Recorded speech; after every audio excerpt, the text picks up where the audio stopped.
looking for a lighter twist on my cheesy taco potatoes, then look no further, because the recipe that I'm going to show you today is going to still provide that comfort and, most of all, tons of deliciousness. With that being said, let's get to cooking.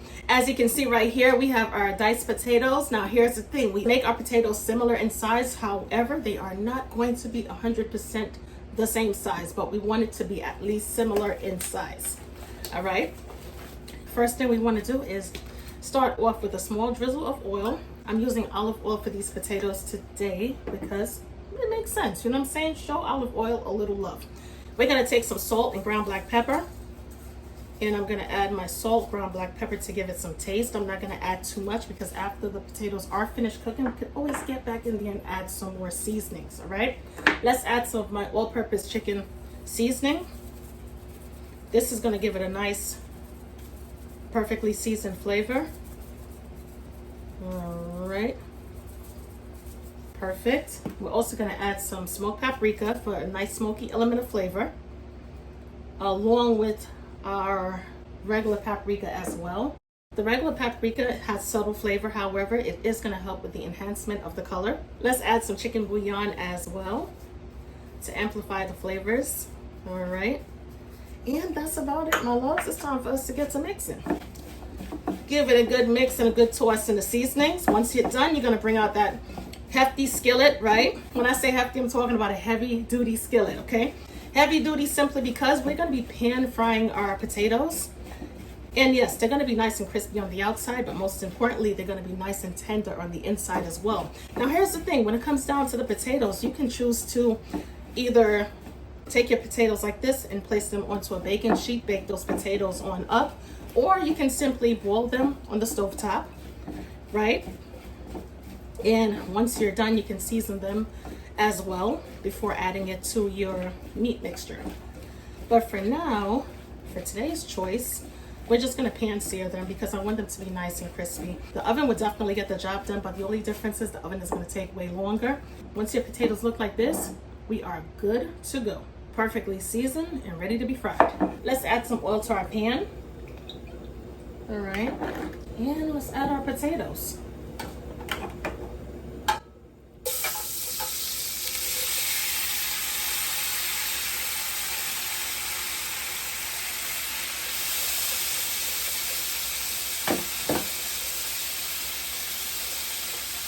We're going to cook the potatoes for about 10 to 12 minutes, and we're going to flip them halfway through.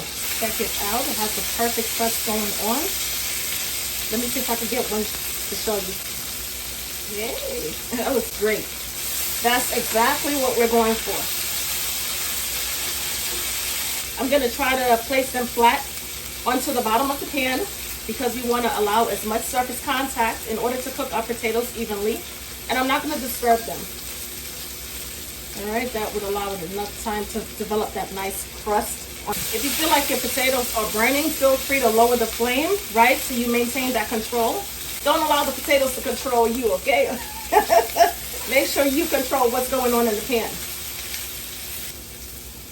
Everything is looking good. It smells amazing. All right, it's about time for us to remove our potatoes from the pan. So we are going to do just that. At this point in time, turn the flame off. And as you can see, we have a lot going on at the bottom of the pan, which is not a problem.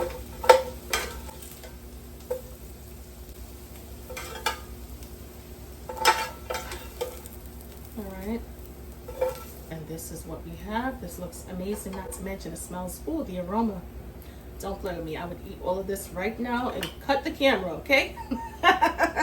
All right, to the same pan with all of this lovely goodness, we're going to add a small drizzle of oil, followed by adding some butter as well. Once you add the oil and you add the butter, it's going to prevent the butter from burning because the oil has a much higher smoke point. All right, we're going to allow the butter to melt some more. We're going to add our 1.5 pounds of organic turkey, ground turkey that is. And the retained water that's in the turkey is going to help to deglaze the bottom of the pan and pick up all of those delicious flavors. We're just going to break it up. Once we're finished, we're going to add our seasonings. Seasonings are going to be simple. but most importantly, it's gonna bring out all of the flavors. Let's flip it over. As you can see, not perfect browning going on. Alrighty. Take a look. Our pan is pretty much deglazed, right? Not much going on at the bottom of the pan anymore.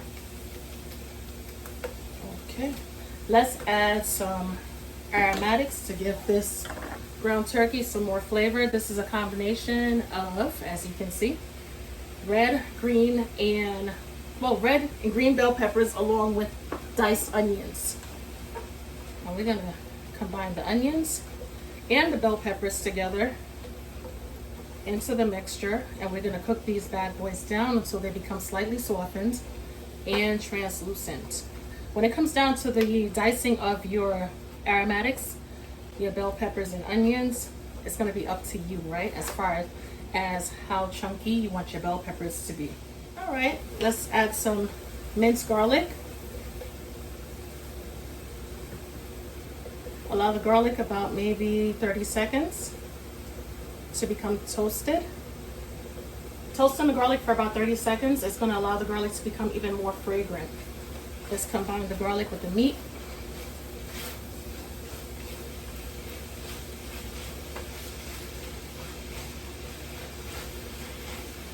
I feel like turkey does not get enough attention in comparison to like maybe ground beef and even ground pork. Not too many people talk about ground turkey. And I think it's all because a lot of people, they just don't understand the cooking technique when it comes to the ground turkey. So their first experience is usually their last experience. They always end up saying, oh, the ground turkey wasn't really saying much. It was either flavorless or like hard on the palate, tough to chew. And that's simply because the preparation of it is what turns you off. Okay, let's get that going. You can hear the sizzle because all of the water is pretty much drying out. So at this point in time, you're getting that fry effect that's going on at the bottom of the pan.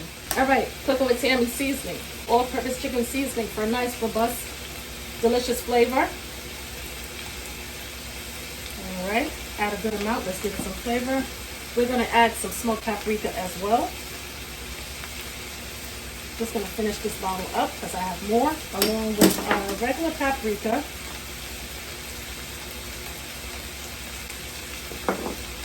Bouillon, of course. Taco seasoning. You could use the taco seasoning in the pack if you want to. Totally up to you. And Worcestershire sauce for that sweet, sour, and savory flavor complexity. This is going to help the ground turkey to taste really, really good. All right, the tamarind that's in there is going to give it that nice hint of sweetness. Also, I need to mention, if you have like a seafood allergy, Worcestershire sauce consists of anchovies. All right, so you might want to check that out before using it.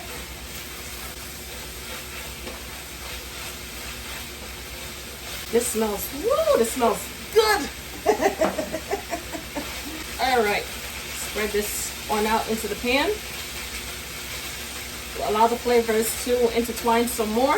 We're gonna lower our flames. It's time for us to reincorporate our potatoes back to the pan. Alrighty. We're gonna fold the potatoes into the meat. Not gonna go in there and chop it up, okay? We're not making a mashed potato type meatloaf situation. We're just gonna fold it on in using a light hand.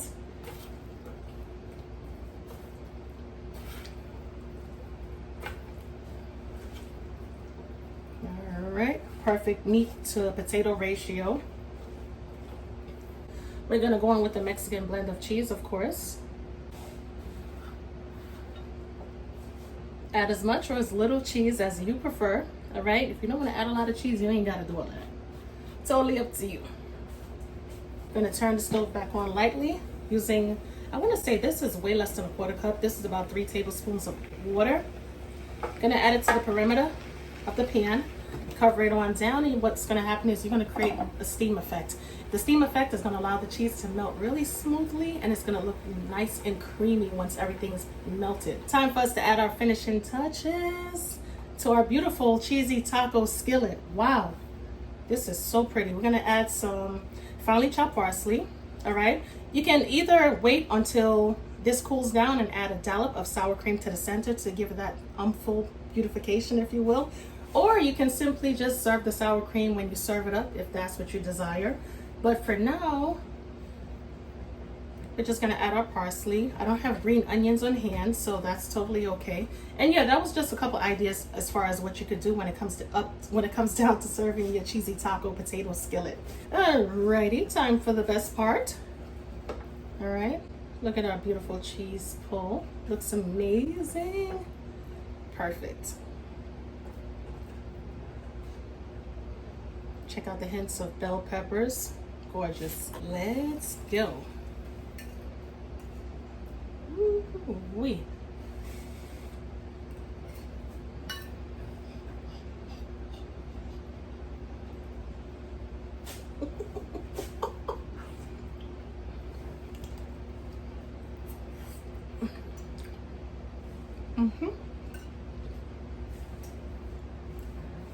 This is good. This is good. This needs no explanation, okay? You're getting that nice smoky flavor, obviously, because we added the smoked paprika for that nice smoky element of flavor.